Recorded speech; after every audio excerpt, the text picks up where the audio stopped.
नमस्कार। नमो राघवाय। मित्रों, एक ऐसा अहम टॉपिक, एक ऐसा बिंदु विशेष के संदर्भ में आपके समक्ष में आज आया हूं कि आपके मानवीय जीवन में आपके नैतिकता का भाव, चरित्रवान होने का भाव, मान प्रतिष्ठा की व्यवस्था कैसी है, अच्छी है या बुरी है, इसे कैसे चिन्हित करेंगे।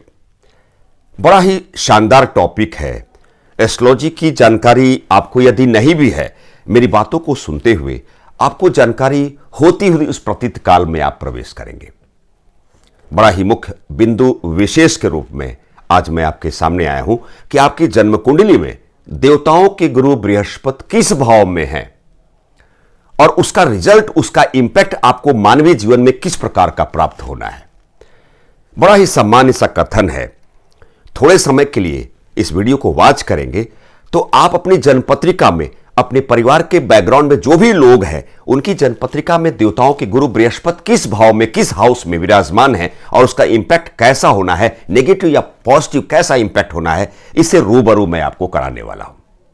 अर्थात आपकी कुंडली के विभिन्न घरों में, विभिन्न हाउसेज में और किस भाव में बृहस्पति विराजमान है, उसका कैसा फल आपको प्राप्त होना है। बड़ा ही सामान्य सा कथन है, परंतु इसका इंपैक्ट बड़ा ही लाजवाब है। मानवीय जीवन में आपको प्रतिष्ठा की प्राप्ति होनी है अथवा नहीं होनी है, आप चरित्रवान हैं अथवा नहीं हैं, आपको गवर्नमेंट फंड से, राजकोष से धन लाभ की प्राप्ति होनी है या नहीं होनी है, बहुत सारी बातों का खुलासा करूंगा। सामान्य तरीके से बताने का प्रयास करूंगा कि आपकी जन्मपत्रिका में देवताओं के गुरु बृहस्पति किस भाव में कैसा रिजल्ट की प्राप्ति आपको देने वाले हैं।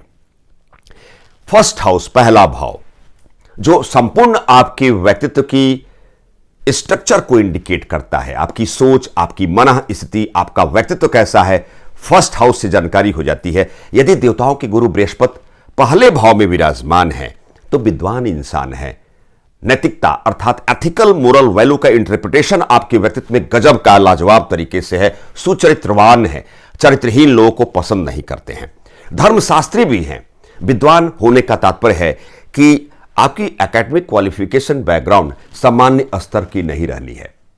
आप अच्छे तरीके से मान प्रतिष्ठा युक्त जीवन को जीने वाले हैं। आपको राजा से लाभ, अर्थात राजा से लाभ का तात्पर्य है गवर्नमेंट फंड से लाभ की प्राप्ति भी होती हुई उस प्रतीत काल में तब एंट्री करेंगे जब आपके लग्न में देव गुरु बृहस्पति विराजमान है, हाईली क्वालिफाइड हैं और संतान भाव भी बड़ा गजब का है। प्रेम की आसक्ति भाव भी पूर्णता वाले उस योग काल में आपको ले जाने वाले हैं जब लग्न में देवताओं के गुरु बृहस्पति विराजमान है और आपका दांपत्य जीवन भी बड़ा मधुर है।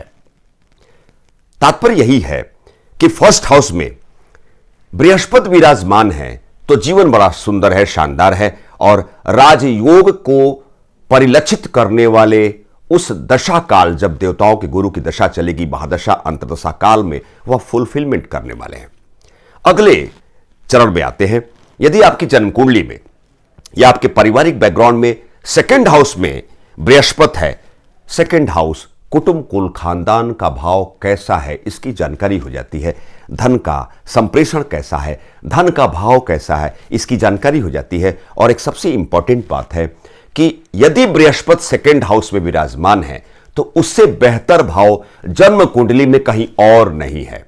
इसका तात्पर्य क्या है कि यदि दूसरे हाउस में बृहस्पति विराजमान है तो कुल दीपक योग लेकर पैदा हुए हैं, बड़े अच्छे इंसान हैं, अकुत धनवान बनने वाले हैं, आप ज्ञानी व्यक्तित्व की उस श्रृंखला वाले उस फेज में आप एंट्री करने वाले हैं। एथिकल मोरल वैल्यू का इंटरप्रिटेशन वैसे भी अच्छा है, बेहतर है, क्योंकि गुरु कारकत्व को प्राप्त तब होते हैं जब जन्म कुंडली के दूसरे भाव में उनकी स्थिति होती है। सबसे अच्छी बात है कि आपका दांपत्य जीवन भी उतना ही मधुर है जितना मधुर आपका व्यक्तित्व है, परंतु समस्या थोड़ी सी आती है।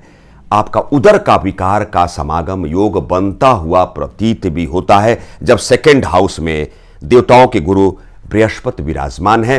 राज्य पक्ष से लाभ होता है, सिविल सेवक हो सकते हैं और सिविल सेवक नहीं भी होते हैं तो गवर्नमेंट सेक्टर में आप बेहतर काम कर सकते हैं। वृत्ति, रोजगार, अब व्यवसाय के संदर्भ में आपको चिंता करने की आवश्यकता नहीं है। गवर्नमेंट फंड से अच्छा खासा लाभ की प्राप्ति आपको होती है। मित्रों, थर्ड हाउस में जुपिटर हो तो बड़ा ही अजीबोगरीब तरीके से ट्रीट करता है। I know well what I am. आप सिद्धांतवादी बन जाते हैं। आपकी चारित्रिक विशेषताओं में इतनी ज्यादा मजबूती हो जाती है कि इस कलयुग में आप सुंदर तरीके से अपना प्रस्तुतिकरण नहीं कर पाते हैं। चूंकि थर्ड हाउस का जुपिटर जो शौक का भाव भी है, पराक्रम का भाव भी है, हॉबी का भाव भी है, थर्ड का जुपिटर है तो थोड़े मशक्कत वाले भाव में देवताओं के गुरु बृहस्पति लाने लगते हैं। शिक्षा का पक्ष उद्वेलित मोड में आने लगता है। किंग कर्तव्य विमूढ़ता को भी पार करने लगते हैं और गवर्नमेंट सेक्टर से लाभ की प्राप्ति में शून्यता के भाव आने लगते हैं, अर्थात समस्या आने लगती है। थोड़े सिद्धांतवादी, जरूर ज्यादा एक्सेसिव रेट में आप नैतिकतावादी हो जाते हैं, जो घातक होता है आपके लिए। मित्रद्रोह और छोटे भाई बहनों के सुख में कमी का एहसास दिलाने लगता है। आपके पराक्रम का अभाव होने वाले उस योग काल में एंट्री हो जा रहे हैं। ऐसा भी आप सोचने के लिए मजबूर हो जाते हैं कि जो हो रहा है ठीक हो रहा है, अर्थात destiny, ethical value, moral value के एक पराकाष्ठा को पार करते हुए आप थोड़े से मशक्कत के भाव में आने लगते हैं जब बृहस्पति थर्ड हाउस में विराजमान होता है और जीविका वृत्ति को, व्यवसाय को लेकर भटकाव के फेज में आने लगते हैं। जीवन साथी का सहयोग आपको मिलता है। भाग्य पक्ष में थोड़ी रुकावट आती है। भाग्योदय में थोड़ा सा विलंब होने लगता है और जीविका में अस्थिरता आने लगती है। अर्थात थर्ड हाउस का जुपिटर यदि आपकी लग्न पत्रिका में विराजमान है तो सुंदर नहीं है। चौथे भाव में सुख का भाव है, माता का भाव है, वाहन सुख का भाव है, अर्थात जो भी सिद्धांत सुखवाद की संकल्पना है उसको रीडिंग करने के लिए फोर्थ हाउस पर विशेष रूप से ध्यान देना पड़ता है। चौथे में बृहस्पति विराजमान हो तो मात्र कष्ट का योग, सुख में बाधा का योग, थोड़ी सी लीवर प्रॉब्लम, और यद्यपि आप उच्च स्तरीय राज्य सेवा की ओर अभिमुख होते हैं और सफलता को भी प्राप्त करते हैं, घर वाहन मकान की सुख की प्राप्ति होती है, परंतु विलंब से होती है, क्षमा चाहूंगा। अध्यात्म क्षेत्र से आप लाभ की प्राप्ति करते हैं, उसमें अपव्यय भी करते हैं, अर्थात अध्यात्म के क्षेत्र का तात्पर्य है यज्ञ आदि करने में आपको ज्यादा विश्वास है और रहस्यमयी ज्ञान वर्धक बातों को जानने की उत्सुकता भी बनी रहती है और यात्रा करते हैं, आध्यात्मिक यात्रा भी आप ज्यादा करते हैं।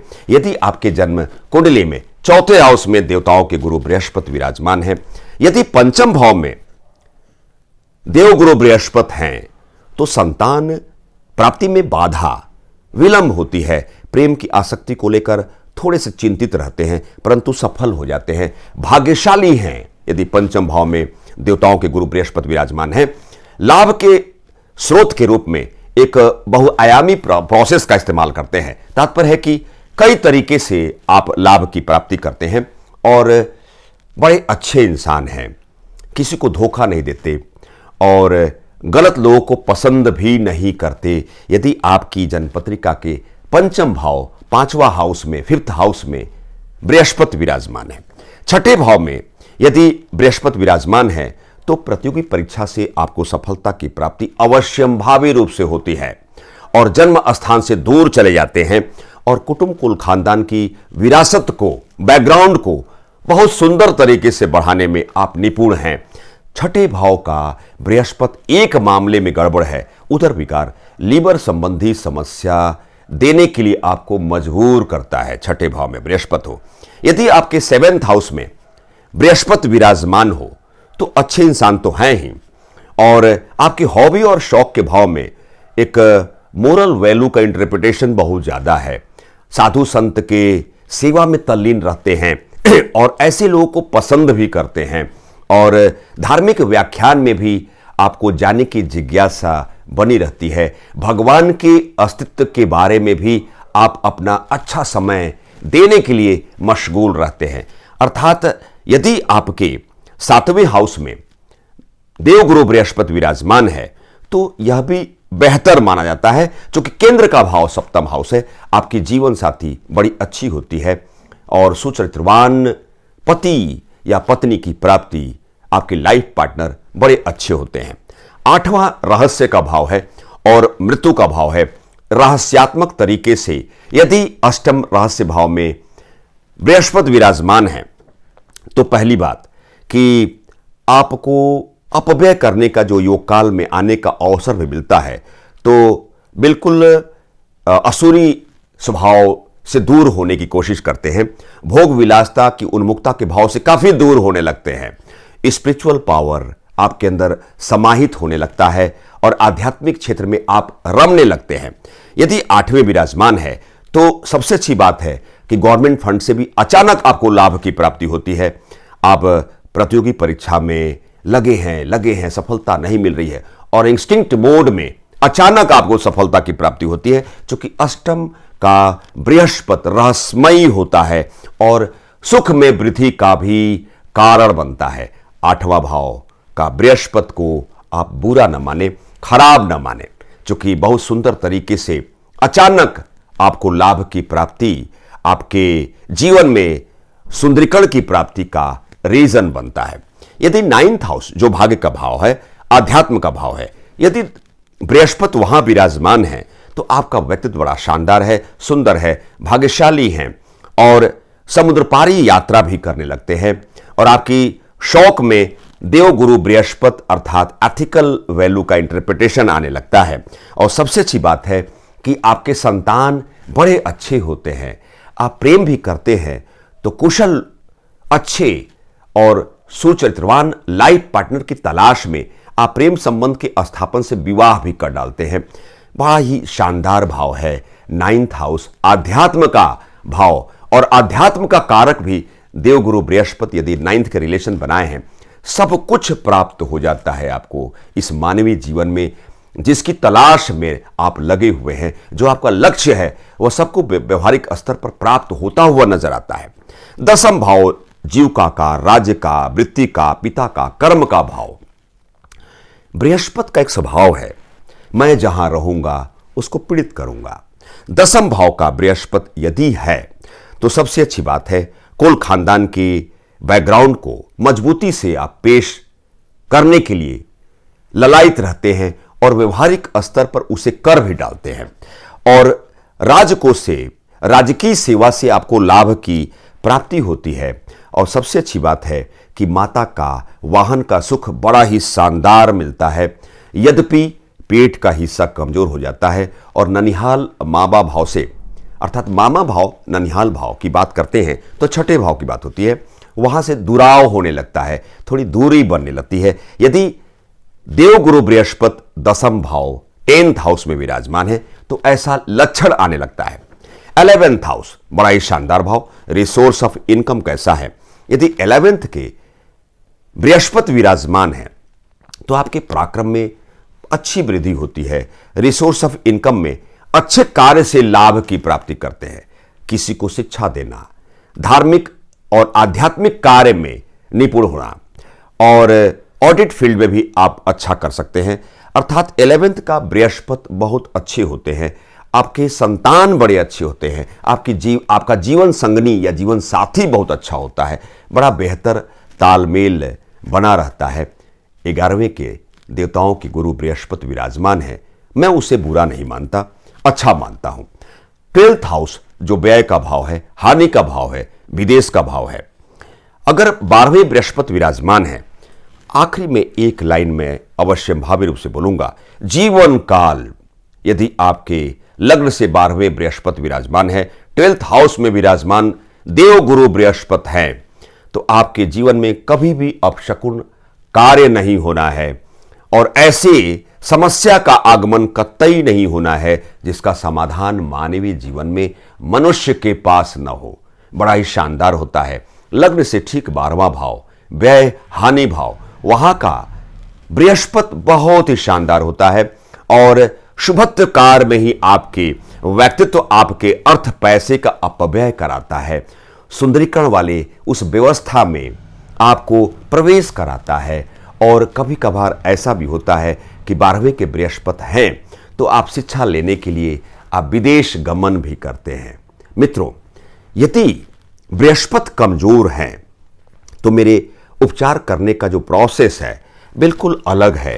आप केसर हल्दी का तिलक लगाएं, हृदय स्थल, ललाट पर और नाभि में लेप लगाने का प्रयास करें। नहाने के तुरंत पश्चात इस प्रोसेस को लंबे समय तक करें। और सबसे अच्छी बात है, पूर्णिमा के और शुक्ल पक्ष के बृहस्पतिवार के दिन पीला भोजन, तहरी हो, खिचड़ी हो, चना का दाल हो, उसको दान अवश्य भावी रूप से करें। पीत वर्ण का वस्त्र और खड़ी हल्दी का दान भी किसी ब्राह्मण विशेष को आप कर सकते हैं और प्रभु नारायण जी की उपासना में तल्लीन रहें। और सबसे अच्छी बात है, यदि आप शुक्ल पक्ष के एकादशी को व्रत रखते हैं, उपवास रखते हैं, तो देवताओं के गुरु प्रसन्न होते हैं और वह सब कुछ प्राप्त कर डालते हैं इस मानवीय जीवन में जिसकी तलाश में, जो लक्ष्य के रूप में आप चाहते हैं, वह व्यवहारिक स्तर पर सब कुछ होता हुआ प्रतीत होता है। क्योंकि देवताओं के बृहस्पति जो गुरु हैं, देवताओं के गुरु बृहस्पति यदि आपके जन्म कुंडली में अच्छे हैं तो आपका जीवन बड़ा अच्छा है, बड़ा शानदार है। अपयश, अपकीर्ति और उससे दूर होने वाले हैं, यश कीर्ति सम्मान को प्राप्त करने वाले हैं और अच्छे इंसान हैं। राजा से सम्मान की प्राप्ति अर्थात आप अवॉर्डेड हो सकते हैं और प्रतिष्ठा युक्त जीवन को प्राप्त कर सकते हैं। मित्रों, एक छोटी सी व्याख्यान के तहत मैं ज्योतिष आचार्य प्रमिल चतुर्वेदी, नमस्कार।